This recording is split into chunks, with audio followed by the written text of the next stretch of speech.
वो वापस अपने कमरे में गए, दरवाजा बंद किया और खाट पर लेट गए। लेकिन जैसे ही उन्होंने आंखें बंद की, उस लड़की का डरा हुआ चेहरा उनकी आंखों से हट ही नहीं रहा था। एक अजीब सी बेचैनी उन्हें घेरे हुए थी। बार बार नींद टूट रही थी और उनके पैरों में एक अजीब सा सुन्नपन महसूस हो रहा था, जैसे खून का दौरा ही रुक गया हो। किसी तरह वो रात उन्होंने काटी। अगली सुबह देवराज उठे और शिफ्ट खत्म होने के बाद कंट्रोल रूम लौट गए। नाश्ता करने के बाद उन्हें कुछ पेपर वर्क के सिलसिले में आसपास के गांव जाना था। तभी अचानक उन्हें पिछली रात वाली लड़की का ख्याल आया। उस इलाके के आसपास सिर्फ 3 छोटे गांव थे। हर गांव में मुश्किल से 30-35 घर। देवराज 2 गांव घूम आए, पर वो लड़की कहीं नहीं मिली। उन्हें उम्मीद थी कि तीसरे गांव में जरूर मिलेगी, लेकिन जैसे ही वो तीसरे गांव की तरफ बढ़े, कहना आता कि मौसम अचानक बिगड़ गया और तेज बारिश शुरू हो गई। मजबूरन उन्होंने वो प्लान अगले दिन के लिए टाल दिया। शाम होते ही देवराज दोबारा वॉच हाउस पर अपनी नाइट ड्यूटी के लिए पहुंच गए। रोज की तरह उजाले में आसपास का इलाका चेक किया और वापस कमरे की ओर लौटने लगे। तभी उनकी नजर कमरे के बाहर खड़ी उसी लड़की पर पड़ी। देवराज हैरान रह गए। इस बार लड़की ने उनके सामने एक छोटा सा डिब्बा रखा, जिसमें घर का बना खाना था। बस यहीं से दोनों के बीच बातचीत शुरू हो गई और बातचीत जब शुरू हुई तो पता ही नहीं चला कि कब पूरी रात निकल गई।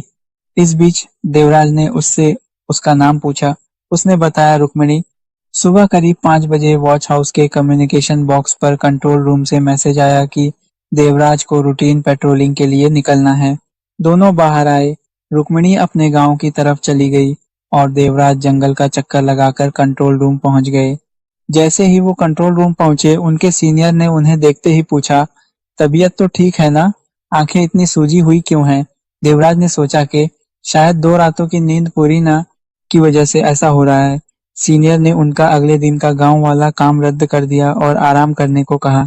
सच में भी देवराज पिछले कुछ दिनों से बहुत ज्यादा काम कर रहे थे। आराम का वक्त ही नहीं मिल रहा था। हालत इतनी खराब हो गई थी कि ठीक से खड़ा भी नहीं रहा जा रहा था।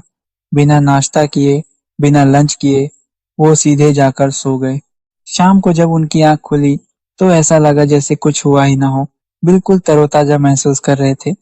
रात होते ही वो फिर ड्यूटी पर पहुंच गए और इस बार भी रुक्मिणी उनके लिए खाना लेकर आई थी। धीरे धीरे दोनों के बीच एक अजीब सा लगाव बनने लगा, लेकिन इसका सबसे ज्यादा असर देवराज पर पड़ रहा था। दिन भर वो सिर्फ रुक्मिणी के बारे में सोचते रहते, वो क्या कहेगी, अगली रात कब मिलेगी, वो आएगी भी या नहीं। रात होते ही दोनों देर तक बातें करते, चांद को देखते हुए जंगल की खामोशी में डूब जाते। लेकिन एक बात देवराज को हमेशा खटकती थी, रुक्मिणी हमेशा इतनी रात को ही क्यों आती है? इतने घने जंगल में इतनी रात को उसके माता पिता उसे आने कैसे देते हैं?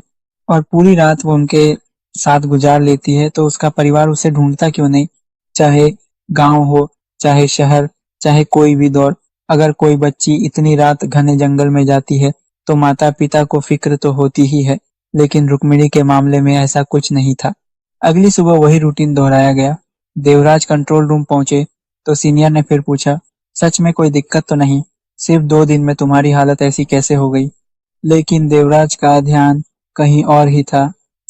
उन्हें बेहद गहरी नींद आ रही थी। आंखों के सामने सब धुंधला दिख रहा था। पैर भी लड़खड़ाने लगे थे। उस दिन उनकी तबीयत पहले से भी ज्यादा बिगड़ गई थी, लेकिन शाम को सोकर उठने के बाद फिर से बिल्कुल ठीक हो गए। इस बार तो वो इतने खुश थे कि रास्ते भर सोचते रहे, आज चाहे कुछ भी हो जाए, आज गुस्सा था, आज मैं रुक्मिणी से अपने दिल की बात कह दूंगा, उसे शादी के लिए पूछूंगा। लेकिन जैसे ही वो कंट्रोल रूम से निकलने लगे, सीनियर ने उन्हें रोक लिया। साफ कह दिया कि आज उनकी ड्यूटी उस वॉच हाउस में नहीं लगाई जाएगी। उनकी जगह किसी और गार्ड को भेजा जा चुका था। यह सुनते ही देवराज का चेहरा उतर गया। उन्होंने बहुत जिद की कि वो बिल्कुल ठीक हैं और ड्यूटी कर सकते हैं, लेकिन सीनियर टस से मस नहीं हुए। उन्होंने समझाया कि पहाड़ों के जंगलों में कई ऐसे जहरीले पौधे और पेड़ होते हैं जिनकी महक तक से इंसान की तबीयत बिगड़ सकती है। वो पिछले 2 दिन से नोटिस कर रहे थे कि देवराज कंट्रोल रूम में बिल्कुल ठीक रहते हैं, लेकिन उस जंगल से लौटते ही उनकी हालत बिगड़ जाती है। इसीलिए उन्होंने 2-3 दिन के लिए उन्हें वहां जाने से रोक दिया। देवराज यह सुनकर बेहद मायूस हो गए। कंट्रोल रूम में किसी काम में उनका मन ही नहीं लग रहा था। वो बस उदास चेहरा लिए चुपचाप बैठे थे। तभी कंट्रोल रूम में एक मैसेज आया। जंगल के पास बहने वाली पहाड़ी नदी के किनारे एक लड़की की लाश मिली है। वो लड़की पिछले 1 हफ्ते से लापता थी और तीसरे गांव की रहने वाली थी। वही गांव जहां देवराज बारिश की वजह से जा नहीं पाए थे।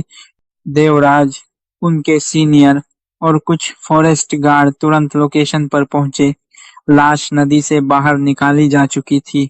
कई दिनों तक पानी में डूबे रहने की वजह से शरीर फूल चुका था, लेकिन जैसे ही किसी ने उस लाश का चेहरा पलटा, देवराज मानो बेहोश होने वाले थे। चक्कर आने लगे क्योंकि वो चेहरा किसी और का नहीं, रुक्मिणी का था। यह देखते ही देवराज को जोर-जोर से उल्टियां होने लगी। सीनियर को लगा शायद फिर से उनकी तबीयत बिगड़ गई है और उन्हें वापस भेजने को कहा। लेकिन देवराज तो जैसे होश में ही नहीं थे। वो बस उस लाश को घूरते रहे और अगले ही पल उनके पूरे बदन में एक तेज ठंडी लहर दौड़ गई और वो वहीं बेहोश होकर गिर पड़े।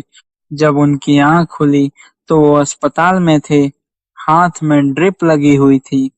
होश में आते ही उन्होंने सबसे पहला सवाल रुक्मिणी के बारे में पूछा। तब उनके सीनियर ने बताया कि उस मृत लड़की का नाम रुक्मिणी ही था और वो पिछले 1 हफ्ते से लापता थी। उसके परिवार ने उसकी गुमशुदगी की रिपोर्ट भी लिखवाई थी, लेकिन उसका कोई पता नहीं चल पा रहा था। यह सुनते ही देवराज ने अपने सीनियर को पूरी बात बता दी। पिछले 1 हफ्ते में उनके साथ जो कुछ भी हुआ था, सब कुछ। सीनियर ने पूरी बात शांति से सुनी और फिर कुछ देर चुप रहने के बाद धीरे से बोले, कभी-कभी कुछ चीजें हम नहीं ढूंढते, बल्कि वो चीजें हमें ढूंढ लेती हैं।